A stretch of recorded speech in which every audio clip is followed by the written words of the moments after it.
வெற்றிவேல் முருகனுக்கு அரோகரா. ரொம்ப நாள் எதிர்பார்த்துருந்தேன் கந்த சஷ்டி விரதம் இன்றைக்கி ஸ்டார்ட் ஆகிடுச்சு.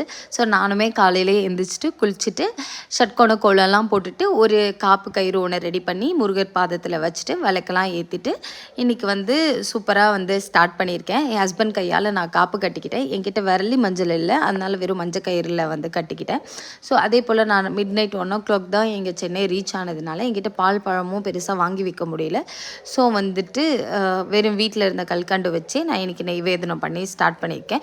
நான் இந்த 7 days-உமே பால் பழம் விரதமாக தான் இருப்பேன். 6th day முடிஞ்சால் ஃபுல் டே விரதம் இருப்பேன். 7th day பார்த்திங்கன்னா திருக்கல்யாணம் முடிஞ்ச உடனே ஏதாவது நெய்வேதனம் படைச்சிட்டு அதை சக்கரை பொங்கல் அந்த மாதிரி படைச்சிட்டு நான் சாப்பிட்டுப்பேன். நீங்கள் எதுக்காக என்ன விரதம் எடுக்கிறீங்கன்னு எனக்கு தெரியாது. ஆனால் எதுக்காக நீங்கள் விரதம் எடுக்கிறீங்களோ அதை கண்டிப்பாக முருகர் நடத்தி கொடுக்கணும்னு சொல்லிட்டு நானும் அவர்கிட்ட சேர்த்து வேண்டிக்கிறேன். வெற்றிவேல் முருகனுக்கு அரோகரா. ஓம் சரவண பவ. முருகா.